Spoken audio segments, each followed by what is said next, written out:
Today I bought a bike. I've actually owned that bike before back on Long Island a few times now on, not, I guess accident, like I was aware that I had the option, but I never planned on using it. I have bought a bike from Walmart and then returned it within their 90-day return policy, which is fucking 3 months. It's way too long. First time I did it, I think like something broke on the bike. I had purchased the $16 warranty.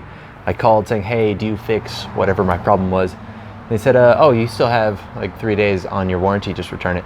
I was like, oh, neat. I just returned the bike, had it for 87 days, and it was fine. I returned it. A couple other times were both kind of the same. I got a bike because I thought I was staying somewhere. Had it for between 1 and just about 3 months, and then returned it at the end when I was leaving. Maybe not the most ethical decision. It's utilizing the system. It's not harming anything. Walmart will make enough money. They're not gonna notice too much.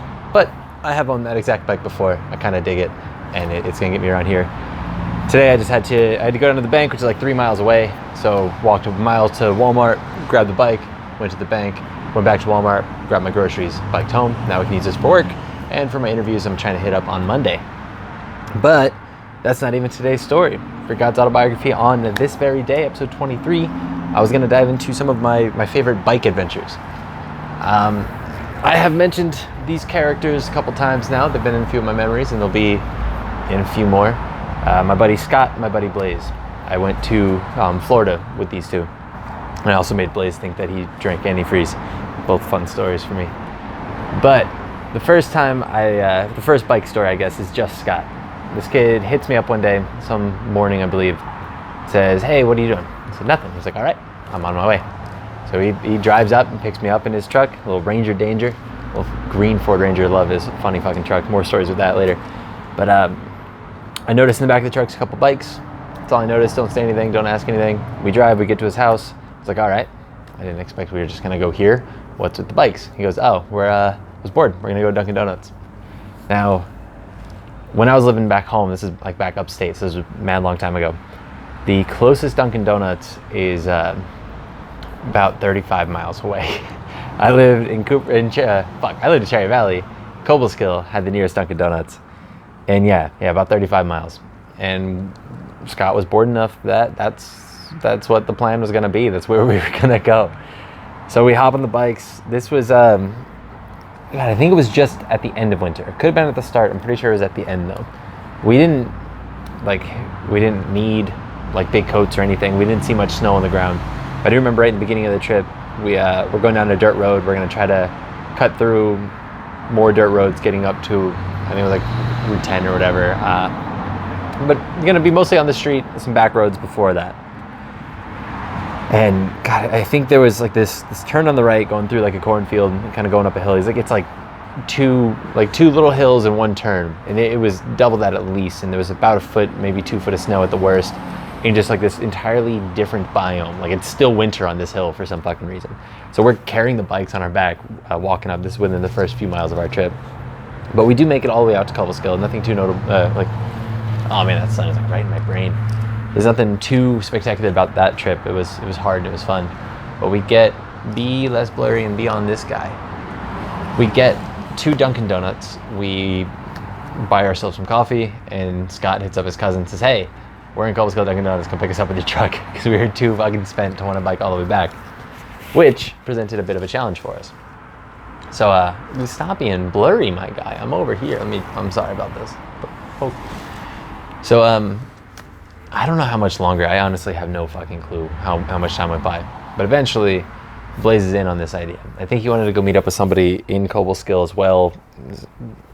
She was young. It was weird. It was awkward. Horses were involved. I didn't pay much attention to that. I was down for the ride. So Blaze, Scott, and I, we take off from Blaze's house, even further away from Cobleskill, closer to my house than Scott's is. We take off from there and we make our way out to Cobleskill. We stop at whatever place Blaze wanted to see, and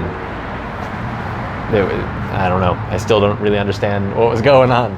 But actually, one thing I missed, this trip actually had a few pretty good moments going through it.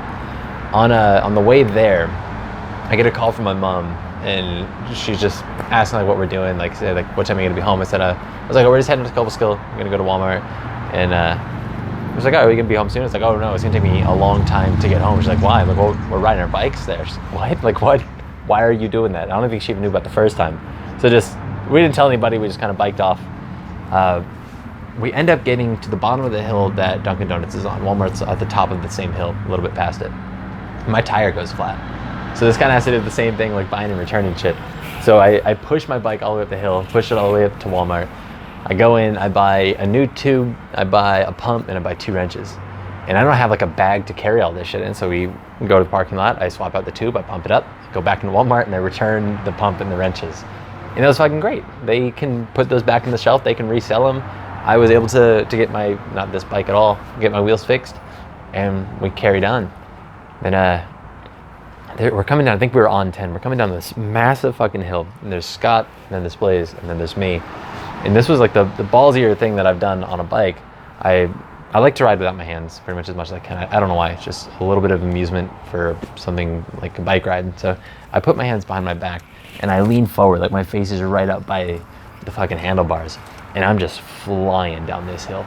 And this bike the front tire is not even aligned very well. So it's like the tires wiggling and trying to stay straight. The handlebars are just going because it's all fucked up. And I lean past and I curve past Blaze and I start catching up like this massive fucking hill. One of like the fastest I've ever been on a bike, and it was really, really scary. And I didn't fall, I didn't catch up to Scott, but that was just a little thrill along that ride. But we're making our way back. We're maybe 5 miles from Blaze's house. Like we've done the absolute majority of this ride, and we're coming up on Blaze's, coming up a few miles back from Blaze's house, and it's dark out at this point, and we start hearing some thunder. It starts raining pretty bad. There's some lightning in the sky, so it doesn't seem like the best idea for us to all be continuing riding on these wet roads on our metal bikes. So we knock on some random door. We ask if we can use a phone. We get somehow Blaze's dad like fucking knew it was him calling from a weird ass number, but his dad comes and picks us up. So we didn't quite make 70 miles that day, about 35 each way, but we got at least 60, 65 completely done. And that was just I don't know, 2 wildly fun times. I really enjoyed, and they were just pretty much impromptu. Hey, let's go waste our day being exhausted. And I love adventures like that. So now I get this bike, I can bike around Arizona, try to find some new places, maybe find some hiking spots that I can get to on my own. If I can get to the point where I could start biking like 20 miles comfortably, that'd be pretty dope. I can make it pretty far. Yeah, that's about it. God's Autobiography 23, bike places. Have a good time. Not even, it's Friday. We're already goddamn done with another week. This has been good. Till Monday. Peace.